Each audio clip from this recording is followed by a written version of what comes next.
Eu sei que demorou, mas saiu. Eu tô aqui hoje pra falar pra você o que eu achei de Crescent City, o novo livro da Sarah J. Maas. Olá todo mundo, o meu nome é Carol e sejam muito bem-vindos para mais um vídeo do meu canal, o Protagonista Literária. E eu estou aqui hoje para falar pra vocês as minhas considerações, o que eu achei, o que eu gostei, o que eu não gostei no livro novo da Sarah, que é Cidade de Terra e Sangue, ou Cidade da Lua Crescente. Eu participei de uma leitura coletiva que foi organizada pelo canal Peraí Edu, de Cidade, Terra e Sangue. Eu li esse calhamaço, ele tem quase 900 páginas e ele foi o maior livro que eu já li. E, sério, ele foi muito bom. Já vou falar aqui as minhas estrelas, que foram 5 estrelas, sim, todas assim completas, não foi 4,5, foi 5. É o seguinte, este livro da Sarah J. Maas é um pouco diferente de todos os outros que ela já escreveu. As outras duas séries que ela escreveu, que foi Trono de Vidro e Corte de Espinhos e Rosas, eu senti que ela tava num caminho diferente do que ela tá nessa série aqui.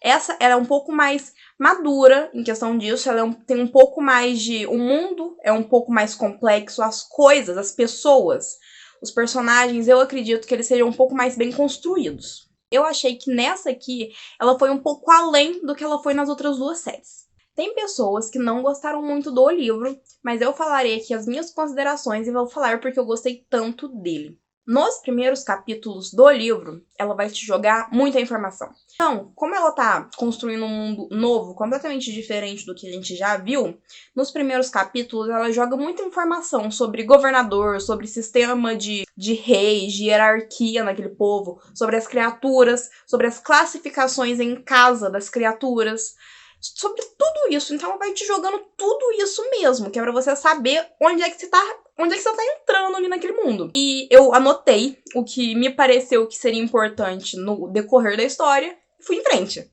Mas os primeiros capítulos são mas é muita informação que ela te joga e você não precisa decorar tudo, tá, gente?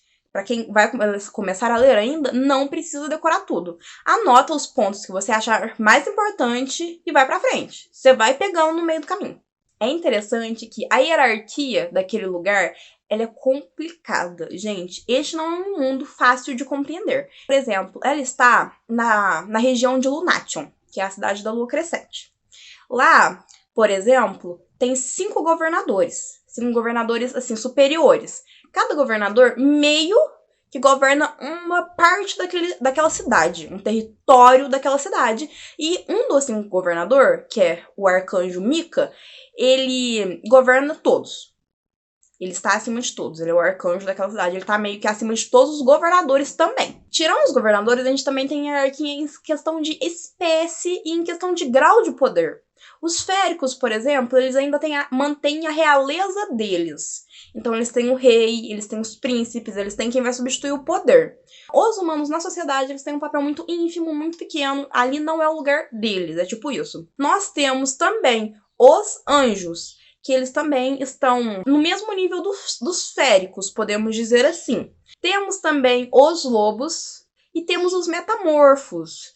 E a gente tem ainda duende, e a gente ainda tem animal, normal, e tipo, é muita criatura. Então, ao tempo, você vai pegando essa hierarquia. Ela, a Bryce, que é a protagonista, é a principal, ela é mestiça. Mestiça nessa cidade é um ponto acima de humano, porque também eles são seres que sofrem muito preconceito e estão bem na periferia, assim, da sociedade, quase. Não são bem vistos. Então, essa construção de hierarquia, de poder, pra mim, foi muito incrível. Outro ponto interessante nessa leitura é que é o seguinte, a autora, ela vai jogar pra você dicas, spoilers do que vem pela frente, e, tipo isso. Ela joga, assim, esse acontecimento. A Bryce lembra de uma coisa que aconteceu há muito tempo atrás. Mas a Bryce lembra, e no meio da lembrança ela fala, não quero pensar nisso. Você para, e você sabe que aquela cena é importante pra você entender completamente a história da Bryce, você sabe que aquela cena vai ser importante futuramente, só que você não tem a lembrança completa. Então você vai ficar matutando na sua cabeça, vai tentar pensar em como aquela cena terminava. Então você sabe que essa história mais pra frente vai vir à tona, vai ser uma revelação, vai ser um plot twist, mas você não sabe o que vai acontecer, porque você sabe só metade do que aconteceu. Falam algumas pessoas, eu ouvi comentar na minha leitura coletiva, que o início é muito lento, o meio é muito lento e, na verdade, as coisas começam a acontecer só no final. Mas eu não achei, pra mim foi maravilhoso. Em nenhum momento eu achei o livro lento ou pensei em desistir da leitura. Pra mim, tudo foi muito fluido. Agora eu vou falar a sinopse e depois eu vou um pouco mais detalhar em algumas coisas que eu achei interessante. Foi o seguinte, a Bryce, ela acaba perdendo os amigos que ela mais gosta. Esses amigos dela são matados por um demônio que ela não sabe quem conjurou. E o que acontece é, depois que esse monstro mata os amigos, ela passa uns anos meio na depressiva. Uns 3 anos depois, acontece um ataque muito parecido com o que aconteceu com os amigos dela. E ela vai pesquisar, procurar pra saber o que tá acontecendo. Se é a mesma pessoa. Se for a mesma pessoa, ela quer vingança. E quem ajuda ela em todo esse decorrer da história, em toda essa investigação, é o Hunt, que é um anjo. E ele trabalha pro Micah, que é meio que o governador daquela cidade. É basicamente essa a história. Uma coisa muito interessante, a Bryce, a protagonista, ela não é uma mocinha indefesa. A Bryce é uma protagonista extremamente forte e difícil. Ela é uma pessoa muito difícil. Ela é mestiça, por isso ela sofre preconceito. E ela também é uma personagem muito subestimada, por ser mestiça e por não ter completado a descida. A Bryce, ela meio que taca o foda-se, assim, pras pessoas, porque muita gente, na verdade, todo mundo ao redor dela que não conhece ela direito, acha que ela é uma baladeira, mimada, sabe? Filhinha do papai, coisas do tipo. Mas ela não é. Ela deixa que as pessoas pensem o pior dela. Ela não se importa que pensem, até prefere que pensem o pior dela. Outra característica da Bryce é que a Bryce ela é uma pessoa muito fiel. Se ela tem um amigo, ela dá a vida para aquele amigo. Ela é uma pessoa, além disso, muito difícil de se aproximar, porque ela não permite. Ela, eu acho, até não permite que as pessoas se aproximem, porque ela sabe que se ela gostar da pessoa, se a pessoa virar amigo dela, ela vai dar a vida para ele. E nesse livro, como ela perde os amigos, ela se vê a todo tempo muito triste. Ela tem uma dor insuportável, porque aqueles amigos para ela era a família dela, era um pedaço dela. Então, a todo livro, ela tá sofrendo por isso. Então, este livro não é um livro de romance, é um livro que se trata mais de dor, amizade, lealdade e sofrimento e perda do que de romance.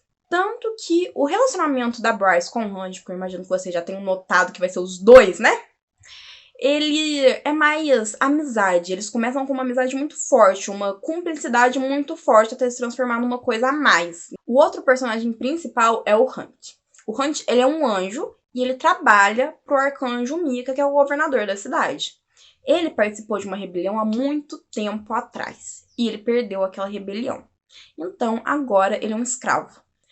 Então ele virou uma posse depois daquilo. Ele passa de arcanjo a arcanjo como uma posse. E agora ele é posse de Micah. Então ele serve a Micah. Micah deu um propósito pra ele, um objetivo. Quando o Hunt recompensar todas as mortes que ele causou naquela rebelião, ele estaria livre. Ou seja, morte por morte. O mesmo número de pessoas que ele matou na rebelião, ele vai ter que matar para o Micah para ser libertado. O problema é um número maior do que ele imaginava. Então, é quase inalcançável para ele. E se ele achar o assassino, a pessoa que tá convocando os demônios, meio que vai ter cumprido 99% das mortes. Ou seja, se ele achar que tá conjurando os demônios, ele vai ter que matar mais 10 pessoas e tá livre. Por isso que ele está com a Bryce nessa investigação. Fatos interessantes do livro. Eu consigo ver, pelo menos, 2 Bryces nesse livro. Até o capítulo 5, a gente realmente vê uma baladeira, uma festeira que não se importa com nada. Depois do capítulo 5, a gente vê uma mulher de luto que não aceita a morte dos amigos e quer sofrer eternamente por causa disso. Mesmo assim, é uma garota determinada e muito esperta. Outra coisa legal que o livro abordou foi o preconceito da sociedade contra mestiços, contra humanos, contra... Nossa, é muito preconceito nisso, sério. E outra coisa é o seguinte, o livro, como eu já falei, ele vai ser focado no luto, na perda e na amizade em relação a Bryce. E é interessante como todas as pessoas que a Bryce confia, em algum momento teve uma quebra de confiança. E é muito triste ver como todo mundo decepciona muito a Bryce. Outra coisa, acho muito bonito a relação da Bryce com o irmão dela. Pra mim foi a melhor coisa do livro, sério. Eu gosto muito de relação entre irmãos, e no livro, pra mim, foi muito bem abordado. Eu gosto muito da relação dos dois. E o livro em si, pra mim, ele foi muito bom. Eu tô muito ansiosa com a próxima história. O próximo livro, eu tô muito empolgada com a leitura. Eu espero que saia rápido. Então, pessoal, este foi basicamente o que eu tenho pra falar sobre Cidade da Lua Crescente. Se vocês ainda não leram, leia. Não se deixe desanimar pelo início, continue. Eu gostei muito da história, vale muito, muito a pena a leitura, eu estou falando sério. Esse foi o vídeo. Se você já leu Cidade da Lua Crescente, comenta aqui embaixo pra mim o que você achou, se você discorda de mim em algum ponto. Se você ainda não leu, leia e depois volta aqui e comenta pra mim o que você achou. Se você gostou do vídeo, deixa o like, compartilha com seus amigos, faz publicidade desse canal aqui pra gente crescer. E eu volto logo logo, na verdade, no sábado, eu já tô de volta com vocês. Então é isso por hoje e até o próximo vídeo.